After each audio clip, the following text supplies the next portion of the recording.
الحمد للہ رب العالمین والصلاة والسلام علی سید المرسلین محمد وآلہ وصحبہ اجمعین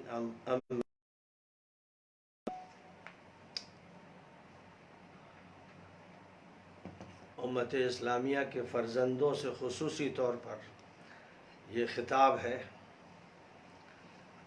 آج پوری دنیا میں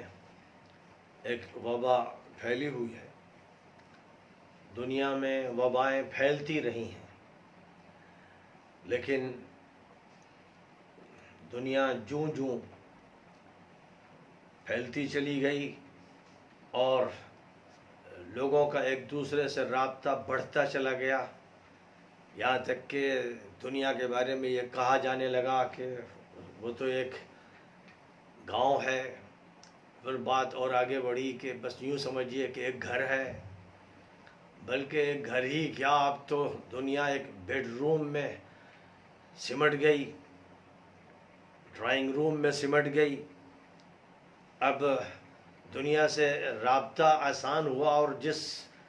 ذریعے سے یہ رابطہ آسان ہوا وہ ذریعہ فضائی ہے۔ اس ذریعے کا تعلق ویوز سے ہے، ریس سے ہے، شعاعوں سے ہے، لہروں سے ہے۔ اور اگر لہروں پر انسانوں کے فوٹو آتے ہیں اور آوازیں آتی ہیں تو لہروں پر بہت ہی باریک ترین مخلوقات بھی دنیا کی سیر کرتی ہیں، چلتی ہیں، ادھر ادھر پھیلتی ہیں۔ تو جو آنکھوں سے نظر نہیں آتی اور خوردبین سے بھی مشکل سے نظر آنے والی چیزیں ہیں، وہ پھیلتی چلی جاتی ہیں، دور دراز تک جاتی ہیں۔ فضا کے ذرے جو نظر آ رہے ہیں، اگر وہ فضا میں تیر رہے ہیں، اور کوئی جگہ ایسی نہیں ہے جہاں لاکھوں کروڑوں اربوں خربوں ذرے نہ ہوں۔ اس کا تجربہ کرنا ہے تو کسی اندھیرے کمرے میں جب دھوپ نکلے تو کسی سوراخ سے دھوپ کی جو روشنی داخل ہو رہی ہو، آپ دیکھیے اس دھار پر نگاہ ڈالیے کہ چھوٹی سی جگہ پر لاکھوں کروڑوں ذرے موجود ہیں۔ جو ذرے ہماری آنکھوں سے دکھ رہے ہیں بغیر کسی خوردبین کے، ان ذروں سے بھی چھوٹے جراثیم ہیں جو کھلی آنکھوں سے دکھ نہیں سکتے۔ تو آپ یوں سمجھ لیجئے کہ جو لاکھوں کروڑوں ذرے ہیں ان سے اوپر اربہ ارب و خربہ خرب جرثومیں ہیں۔ تو اللہ تعالیٰ نے ایسی ایسی مخلوقات پیدا فرمائی ہے، یہ تو اس کی قدرت ہے، یہ اس کی قدرت کا کمال ہے، یہ عجیب کرشمہ سازی ہے۔ ہم ناقص ہیں، کمی ہمارے اندر ہے کہ ہم بہت سی باتیں سوچ نہیں پاتے، دیکھ نہیں پاتے، احساس کر نہیں پاتے، اور چکھ نہیں پاتے، اور سونگھ نہیں پاتے۔ ہمارا دائرہ محدود ہے۔ تو ہمیں اس کائنات کی وسعتوں کا جو اندازہ ہوتا ہے، وہ علم جو سائنس کہلاتا ہے، اور جس کا تعلق فزکس سے بھی ہے، اور کیمسٹری سے بھی ہے، اور بایولوجی سے بھی ہے، مختلف شعبے اس دنیا کے اور کائنات کے جو ہیں ان تک ہم علم کے ذریعے پہنچنے کی کوشش کرتے ہیں۔ اور علم کا مطلب یہ نہیں ہوتا کہ ہم نے آنکھوں سے دیکھ لیا۔ جو لوگ یہ بات کرتے ہیں کہ ہم جس چیز کو دیکھیں گے اسے مانیں گے، ان سے بڑا کوئی گدھا نہیں ہوتا۔ ہم آنکھوں سے جن چیزوں کو نہیں دیکھتے انہیں مان رہے ہیں۔ سائنس ہمیں منوا رہی ہے فضاؤں کے بارے میں، سیاروں کے بارے میں، کہکشاؤں کے بارے میں، ذروں کے بارے میں، جرثوموں کے بارے میں، جس کی تحقیق نہیں کر پایا ہے، نہ امریکہ کر پایا، نہ برطانیہ، نہ فرانس، نہ جرمنی، بڑے بڑے ملک دنیا کے تحقیق نہیں کر پائے ہیں کہ یہ جرثومہ کیسے پیدا ہوا ہے۔ اس کی شکلیں دکھانے کی کوشش کر رہے ہیں، لیکن حقیقت یہ ہے کہ اس بات کا ثبوت دے رہے ہیں کہ ہم جاہل ہیں، نادان ہیں، کم علم ہیں، اور گویا کہیں زبان سے یا نہ کہیں اس کا اعتراف کر رہے ہیں کہ اللہ ہی، ایشور ہی چیز کو پیدا کیا ہے، اور ذرہ اور ذرے سے بھی بے انتہا چھوٹی چیزیں اس نے پیدا فرمائی ہیں، جہاں اس کی مخلوقات کا ایسا ظہور ہوتا ہے کہ انسان بے بس ہوتا ہے، عاجز ہوتا ہے، حکومتیں بے بس ہو جاتی ہیں، فوج بے بس ہو جاتی ہے، سارے ہتھیار دھرے کے دھرے رہ جاتے ہیں، ٹیکنالوجی زمین پر ناک رگڑ دیتی ہے، اور اس وقت گویا زبان حال سے پوری دنیا کہہ رہی ہوتی ہے کہ جل اللہ، سبحان اللہ، اللہ اکبر، اللہ بڑا ہے، اللہ پاک ہے، اللہ کی عظمت کا کوئی مقابلہ نہیں۔ یہ وہ زبان حال سے کہتے ہیں، اور زبان قال سے اگرچہ انکار کر رہے ہوتے ہیں، کوئی کمیونسٹ بنا ہے، کوئی منکر بنا ہے، کوئی ملحد بنا ہے، کوئی دہریہ بنا ہے، وہ زبان سے بڑے بول بولتے ہیں اور اپنی جہالتوں کا ثبوت دیتے ہیں۔ قرآن کے الفاظ میں وَجَحَدُوا بِهَا وَاسْتَيْقَنَتْهَا أَنفُسُهُمْ ظُلْمًا وَعُلُوًّا، دلوں میں یقین ہے، یقین کی چوٹ ہے، لیکن انکار کر رہے ہیں، زیادتی کرتے ہوئے، ظلم کرتے ہوئے، تکبر کی وجہ سے حقیقت کو ماننے کے لیے تیار نہیں۔ تو بہرحال یہ نظام الہی ہے جو اپنے کرشمے دکھاتا رہتا ہے۔ کوئی وبا ہو، کوئی بیماری ہو، خاص طور پر وہ بیماری جو متعدی ہوتی ہے، جو پھیلتی ہے، جو لگ جاتی ہے، ایسی بیماریوں کے بارے میں اسلام نے جو ہدایات دی ہیں وہ ایسی سائنٹیفک ہدایات ہیں کہ آج پوری دنیا اس وقت نبی پاک علیہ السلام کے حوالے دے رہی ہے۔ آج امریکہ ہو یا چائنا ہو، سب عمل کر رہے ہیں اس ہدایت پر جو حضرت محمد صلی اللہ علیہ وسلم نے انسانیت کو عطا فرمائی۔ ظاہر ہے کہ وہ ہدایت صرف مسلمانوں کے لیے نہیں ہے، وہ یہ بات تھی کہ جب وبا کا ذکر آیا تو نبی پاک علیہ السلام نے فرمایا کہ جہاں پر ایسی کوئی وبا پھیل جائے، مثلا پلیگ، طاعون پھیل جائے، یا آج کورونا وائرس ہے وہ بھی پلیگ کی طرح ہے یا ایڈز کی طرح ہے، تو یہ فرمایا گیا کہ صاحب لاک ڈاؤن کے سلسلے کو اختیار کرنا چاہیے، اور سوشل ڈسٹینسنگ ہی نہیں بلکہ اس کا اہتمام ہونا چاہیے کہ جس علاقے میں کوئی ایسی وبا پھیل گئی ہے اس علاقے کو سیل کر دیا جائے، اس علاقے سے کوئی باہر نہ نکلے تاکہ یہ بیماری پھیل نہ سکے، اور باہر والے اندر نہ جائیں تاکہ وہ بیل مجھے مار اور وہ موت کا استقبال کریں۔ یہ وہ ہدایت ہے جو نبی پاک علیہ السلام نے دی۔ آج جو ڈاکٹرز ہیں، جو سائنٹسٹ ہیں، جو بایولوجی کے ماہرین ہیں، جو باتیں کر رہے ہیں وہ نبی پاک کی غلامی میں کر رہے ہیں، وہ چاہے کہیں یا نہ کہیں، زبان سے اس کا اقرار کریں نہ کریں، لیکن بہرحال یہ ہدایت 1450 سال پہلے نبی پاک علیہ السلام نے دی تھی کہ جب ایسی صورتحال ہو تو پھر احتیاطی تدابیر کو اختیار کرنا چاہیے، اور سب سے بڑی تدبیر احتیاط کی یہ ہے کہ جس علاقے میں ایسا ہو جائے اس کا لاک ڈاؤن کیا جائے، سیل کر دیا جائے، وہاں سے کوئی نکلے نہیں اور باہر کا کوئی آدمی جائے نہیں۔ اب اس کے بعد ایسی بیماریوں سے اگر کوئی متاثر ہوتا ہے تو اس کے بارے میں بھی ایک وضاحت کی گئی کہ جو لارڈ ہے اس یونیورس کا، جو مالک ہے، خدا ہے، ایشور ہے، اللہ ہے، وہ ان کو جو ظالم ہے، ستمگر ہیں، بدماش ہیں، بگڑے ہوئے ہیں، سزا دیتا ہے۔ ان کے لیے یہ وبا سزا ہوتی ہے، عذاب ہوتا ہے، اور یہ فیصلہ اس کائنات و سنسار کا مالک کرتا ہے، کسی کے ہاتھ میں طاقت نہیں ہے کہ اس کے فیصلے کو روک دے، لہذا اس کا فیصلہ وہاں جاتا ہے جہاں اس نے طے کر دیا کہ وہ جائے گا۔ اس سے کتنا ہی انسان طریقے اختیار کر لے، بچنے کا کوئی امکان نہیں ہے جہاں تک اس کے فیصلے ہوتے ہیں۔ تو ایک طبقہ وہ ہے جس پر عذاب ہوتا ہے۔ یاد رکھیں وہ لوگ جو لارڈ کا انکار کرتے ہیں، جو بھگوان و ایشور کو نہیں مانتے ہیں، جو اس کی نعمتوں کا، اس کی قدرتوں کا، اس کی طاقتوں کا انکار کرتے ہیں، انہیں معلوم ہو جانا چاہیے کہ ایشور جب چاہے گا ان کو دبوچ لے گا، جب چاہے گا ان کو موت کے منہ میں پھینک دے گا۔ ان کے پاس طاقت نہیں ہے، وہ چاہتا ہے تو طوفان لاتا ہے، وہ سونامی برپا کرتا ہے، وہ زلزلے لے آتا ہے، تو وہ زمین جس کو کھود نہیں سکتا انسان، وہ اس طرح پھٹتی ہے کہ اس کے اندر پورا شہر دفن ہو جاتا ہے۔ تو یہ ہے وہ مالک جس کو پہچاننے کی ضرورت ہے۔ لیکن ساتھ ہی ساتھ یہ بتایا گیا کہ یہی وبا جو ظالموں کے لیے، ستمگروں کے لیے اور اللہ کے منکروں کے لیے عذاب ہوتی ہے، یہ اللہ کو ماننے والوں کے لیے، نرم دل رکھنے والوں کے لیے، اللہ کی عبادت کرنے والوں کے لیے، اس سے لو لگانے والوں کے لیے رحمت ہوتی ہے،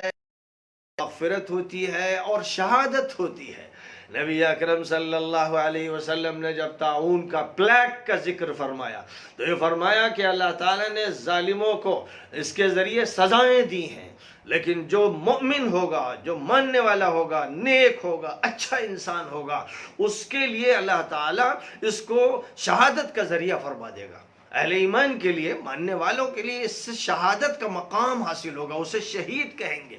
تو اب یہ سمجھ لینا چاہیے کہ جب یہ ہدایت فرمائی گئی اور اس کے بعد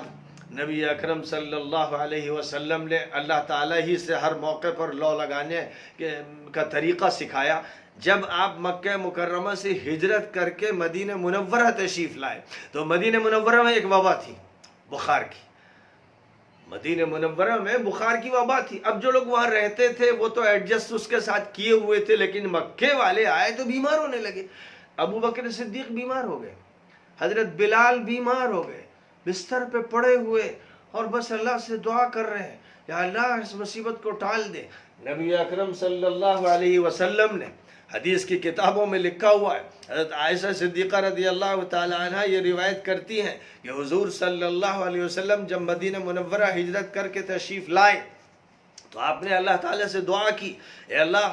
ہمیں مدینہ منورہ میں اپنی برکتیں عطا فرما، ہم پر فضل فرما، رحمت عطا فرما، اور یہاں کے بخار کی وبا کو یہاں سے ٹال دے اور جحفہ کے مقام میں منتقل کر دے۔ جحفہ ایک میدانی صحرائی قسم کا مقام تھا جہاں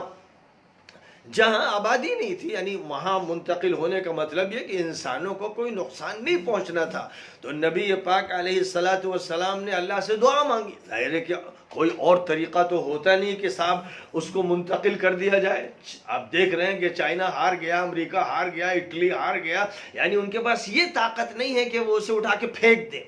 بس وہ پریشان رہتے ہیں اور علاج کرتے ہیں اور دواؤں کی فکر میں رہتے ہیں اور ویکسین تیار کرنے کی فکر میں رہتے ہیں۔ نبی کو جو مقام اللہ کے یہاں حاصل ہوتا ہے وہ اتنا بڑا ہوتا ہے کہ نبی کی دعائیں قبول ہوتی ہیں جب اللہ چاہتا ہے، کسی بات کو نہیں بھی قبول کرتا۔ لیکن نبی پاک علیہ السلام نے یہ دعا فرمائی، اے اللہ مدینے کے بخار کی وبا کو منتقل فرما دے جوفہ کے علاقے میں۔ اب آپ دیکھیے حضرت عبداللہ ابن عمر رضی اللہ تعالی عنہما یہ فرماتے ہیں کہ میں ایک مرتبہ علاقے سے، ایک دور دراز علاقے سے آ رہا تھا مدینہ منورہ، تو میں نے ایک بوڑھی عورت دیکھی، ایک بڑھیا دیکھی کہ جو مدینہ منورہ سے اس طرح جا رہی ہے کہ بال اس کے سر کے بالکل بکھرے ہوئے ہیں، اور اس کے بعد پھر وہ جوفہ کے علاقے میں چلی گئی۔ تو اس کی تعبیر یہ فرمائی گئی کہ یہ اصلاً وہی وبا تھی جس کو اللہ تعالیٰ نے ایک بڑھیا کی شکل میں دکھا دیا۔ یعنی بعض وقت ایسا ہوتا ہے کہ کوئی چیز کوئی شکل اختیار کر لیتی ہے۔ یہ خوابوں کی دنیا یا کبھی کبھی مشاہدات کی دنیا میں ایسا ہوتا ہے، جو لوگ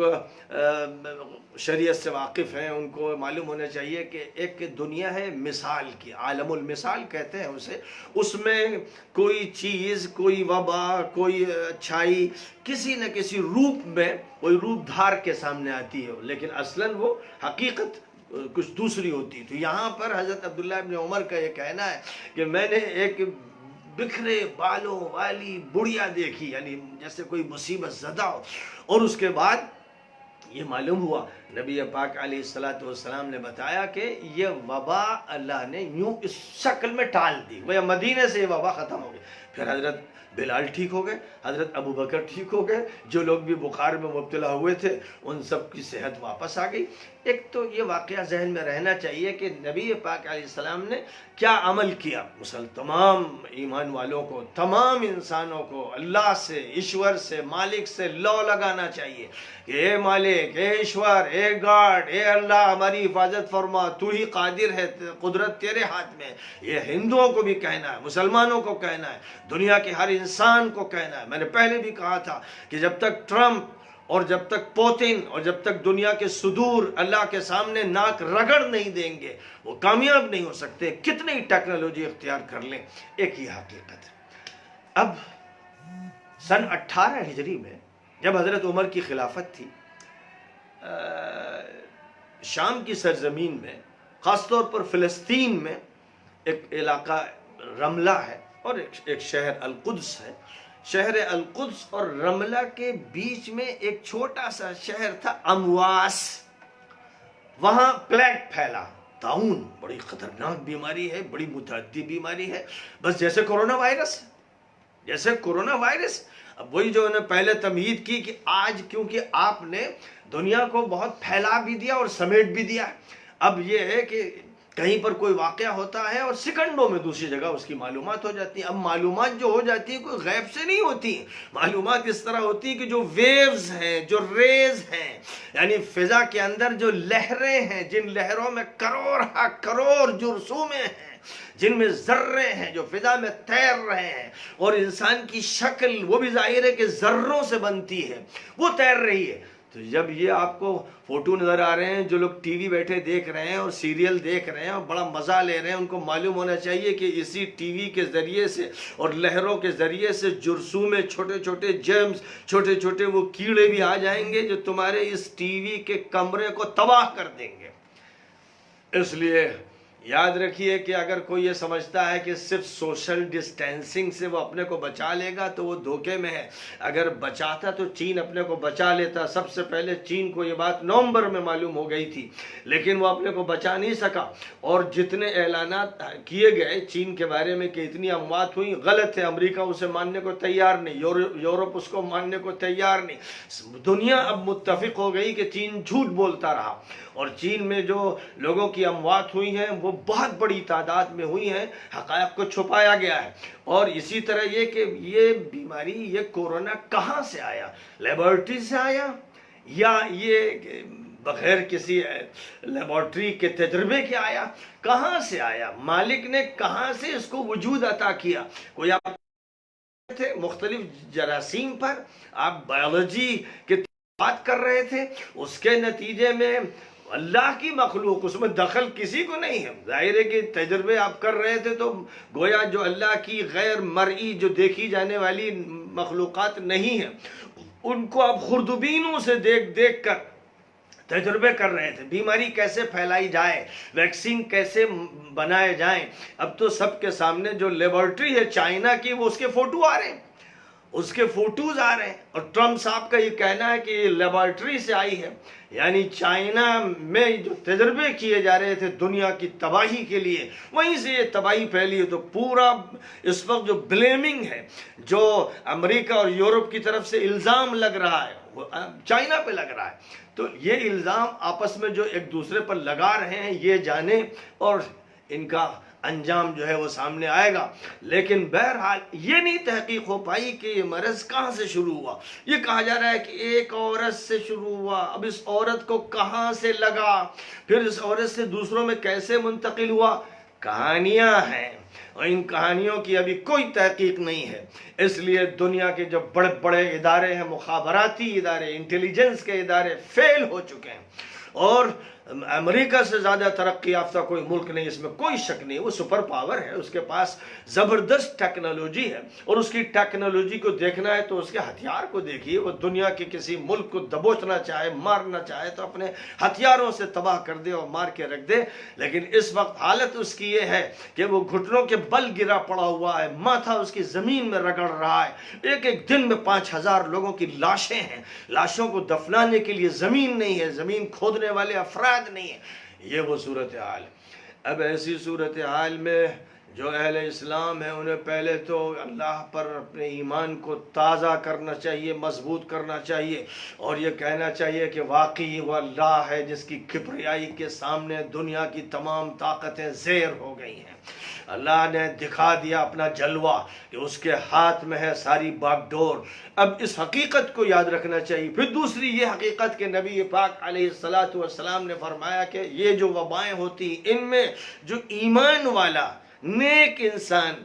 متاثر ہو جاتا ہے، وہ شہید ہوتا ہے۔ اس لیے میں تمام کہتا ہوں کہ جس طرح ڈاکٹرز اور نرسیں خدمت کرتی ہیں ہاسپٹلز میں، جو بیمار ہو رہے ہیں، کون ہے جو ان کو دیکھ رہا ہے؟ ظاہر ہے کہ ڈاکٹرز دیکھ رہے ہیں۔ اب جب ڈاکٹرز دیکھ رہے ہیں اور نرسیں دیکھ رہی ہیں تو وہ ایک بڑی قربانی دے رہے ہیں، اور ان کی قربانی کا استقبال ہونا چاہیے۔ وہ خدمت کر رہے ہیں اور بلا تفریق خدمت کر رہے ہیں۔ تو جب وہ یہ خدمت کر رہے ہیں تو گھر میں خدا نخواستہ کسی فرد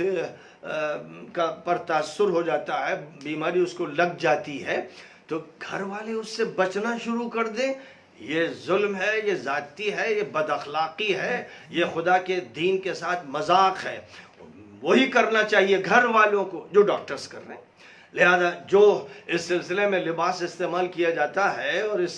اس میں جس طرح ماسک کو پہننے کا اہتمام کیا جاتا ہے، جو احتیاطی تدابیر ہاسپٹلز میں ہوتی ہیں وہ گھر میں اختیار کی جائے۔ لہذا کوئی بدسلوکی اس شخص کے ساتھ نہ ہو جو بیماری میں مبتلا ہو گیا ہے، اس کے ساتھ نرمی کی بات کی جائے، اس کے ساتھ محبت کی بات کی جائے، اس کا اکرام کیا جائے، اس کے ساتھ ایسی کوئی بات نہ کی جائے اور اس کے بارے میں کوئی ایسی بات نہ کی جائے جس سے یہ لگے جیسے خدا نہ خواستہ یہ چور ہے، یہ ڈکیت ہے، یہ مجرم ہے۔ جن لوگوں نے ان کے بارے میں اس طرح تبصرے کیے جو بیمار ہو گئے ہیں، بیچارے پریشان ہیں، ان کی جان پر بنائی ہے، ان پر جو گندے نفرت آمیز فرقے واریت پر مبنی تبصرے کیے جا رہے ہیں، میں خدا سے، مالک سے، ایشور سے ان کو ڈرانا چاہتا ہوں۔ جو اینکرز ہیں، جو میڈیا کے لوگ ہیں، جو ایسے لوگوں کو مجرم کی طرح پیش کر رہے ہیں، میں انہیں ڈرانا چاہتا ہوں کہ بھگوان اور مالک اور ایشور انہیں پکڑ لے گا اور ان کے اندر یہ مرض گھس جائے گا، وہ بچ نہیں پائیں گے، ایشور کی پکڑ سے بچ نہیں پائیں گے۔ لہذا بد تہذیبی، بے ادبی، بد اخلاقی، مجرمانہ گفتگو، نفرت آمیز باتیں اور فرقے واریت کی باتیں چھوڑنی پڑیں گی۔ انسان بننا ہوگا، مانوتا پہلے ہے، پہلے مانوتا ہے۔ میں نے کہا تھا مانوتا مذہب ہے سب سے پہلا، صحیح کہا تھا۔ کچھ لوگوں نے اس پر جاہلانہ تبصرے کیے۔ اللہ نے انسان کو بنایا ہے، انسان کو وائسرائے بنایا ہے، انسان کو نبی بنایا ہے، پہلے انسان بنایا ہے۔ انسانیت ختم ہو جائے تو پھر کچھ نہیں رہتا ہے۔ اس لیے یوں کہا جاتا ہے کہ جو اللہ نے نظام دیا وہی دین ہے، اور نظام پہلے انسانیت کا ہے۔ اس لیے اس ملک میں جو لوگ انسانیت کا قتل کر رہے ہیں اور جو بیمار ہیں، جو پریشان ہیں، جو ٹھیک سے اپنا علاج نہیں کروا پا رہے ہیں اور ان کی تلاش ہو رہی اس طرح جیسے وہ چور ہیں، چکیٹ ہیں، مجرم ہیں، یاد رکھیے کہ انسانیت کا قتل ہے، یہ مانوتا کا قتل ہے، اور اس کا مطلب ہے کہ ملک میں ویدوں کو چھوڑا جا رہا ہے، ملک یہ ہمارا گیتا سے الگ ہو رہا ہے، یہ ملک جو ہے رام اور کرشن کی تہذیب کو چھوڑ رہا ہے اور ان کے آپس کے انسانی تعلقات سے الگ ہو رہا ہے، یہ مجرموں کا، وحشیوں کا، درندوں کا ملک بنتا چلا جا رہا ہے۔ اس لیے ایک طرف یہ بات یاد رکھیے کہ جو بھی بیمار ہو وہ کہیں کبھی کیوں نہ ہو، باہر سے آیا ہو، اندر کا رہنے والا ہو، اس کے ساتھ محبت کی بات ہو، انسانیت کی بات ہو، اخلاق کی بات ہو، اس کی بیماری کو دور کرنے کی فکر ہو۔ صرف یہ نہیں کہ ہمارا یہ قانون ہے، ہمارا یہ قانون۔ تمہارا قانون کیا ہوتا ہے؟ قانون تو تمہارے لاڈ کا ہے، قانون ایشور کا ہے، قانون وہ ہے جو ویدوں میں دیا گیا تھا، قانون وہ ہے جو بائبل میں ہے، قانون وہ ہے جو قرآن میں ہے۔ اور ہم قانون جب بناتے ہیں تو ہم اس کو جب چاہتے ہیں تو بدلتے بھی ہیں۔ ظاہر ہے کہ انسان تابع ہے، وہ ایک سرونٹ ہے، سرونٹ اللہ کا پہلے ہے، پھر ملک کا سرونٹ ہے، قوم کا سرونٹ ہے۔ اس لیے یاد رکھیں مسلمان پہلے کہ خدا نخواستہ کوئی اس بیماری میں مبتلا ہو جائے تو اس کو اچھوت نہ بنائیے، اس کو اچھوت نہ بنائیے، اس کی خدمت کیجئے، اور احتیاطی تدابیر کے طور پر ڈاکٹرز اور نرسز جو لباس پہنتے ہیں آپ وہ لباس حاصل کیجئے اور آپ ماسک پہنیے، لیکن آپ بالکل ایک اچھے ڈاکٹر کی طرح، ایک اچھی نرس کی طرح اپنے گھر میں اگر کوئی شخص ہے اس کی خدمت کریں، اس کو کھانا کھلائیں، اس کو پانی پلائیں، اس کو جس چیز کی ضرورت ہو اس ضرورت پوری کریں۔ یہ تو بیماری میں کرنا ہے، یہی کیا گیا۔ کتنے صحابہ تھے جو امواس کے طاعون میں شہید ہوئے؟ حضرت ابو عبیدہ ابن الجراح شہید ہوئے، حضرت معاذ ابن جبل شہید ہوئے، حضرت فضل ابن العباس شہید ہوئے، حضرت شرحبیل ابن الحسن شہید، اور کتنے صحابہ ہیں جو شہید ہوئے۔ اور جیسے شہادت ہوتی ہے،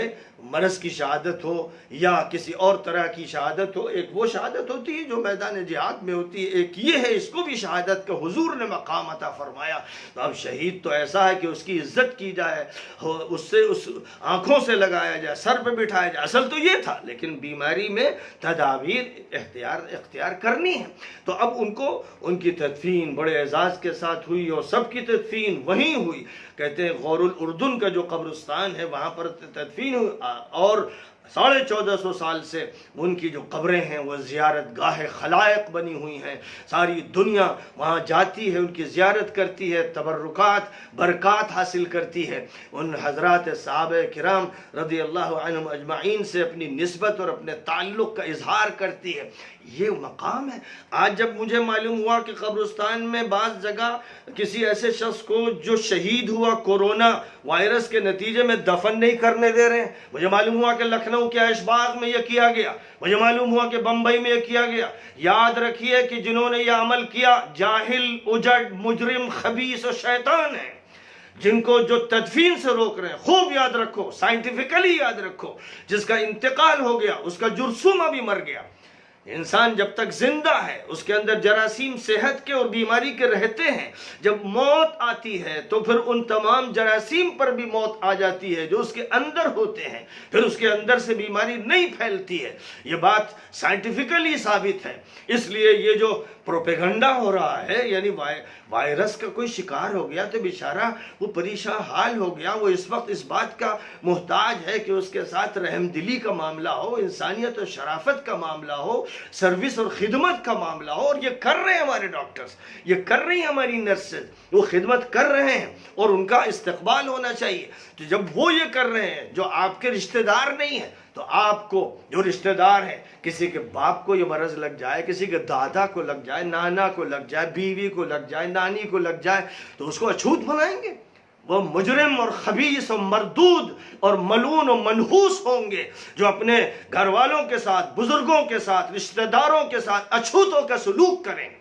یہ قرآن کے خلاف، حدیث کے خلاف، نبی کے خلاف، اخلاق کے خلاف، انسانیت کے خلاف ایک مجرمانہ عمل ہے۔ مریض ہو تب بھی خدمت کرنا ہے اور احتیاطی تدبیر اختیار کرنا ہے۔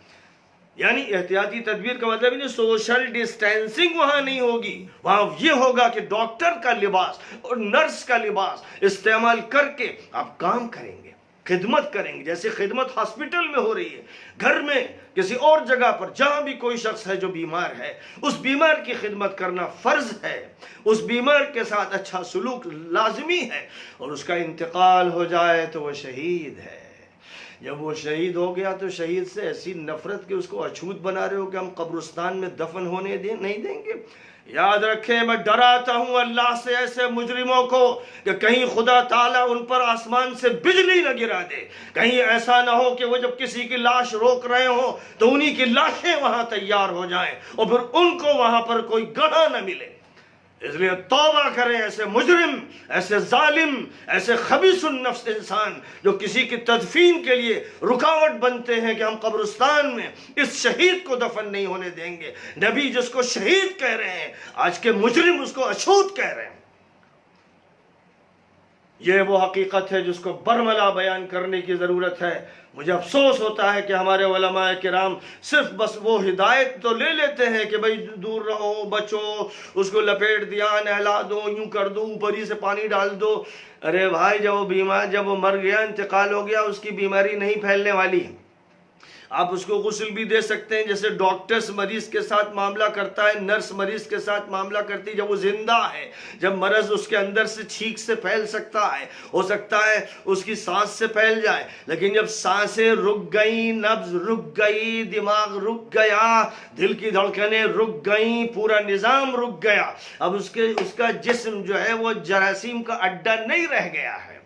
اس لیے اس کے ساتھ جو معاملہ صحابہ کے ساتھ کیا گیا تھا امواس میں، وہ معاملہ ہونا چاہیے۔ علماء کو یہ کہنا چاہیے کہ جو معاملہ ابو عبیدہ ابن الجراح کے ساتھ ہوا، معاذ ابن جبل کے ساتھ ہوا، فضل ابن العباس کے ساتھ ہوا اور دیگر صحابہ کے ساتھ ہوا، وہ معاملہ جو تھا وہی کیا جائے گا، کیونکہ جو پلیگ کا اور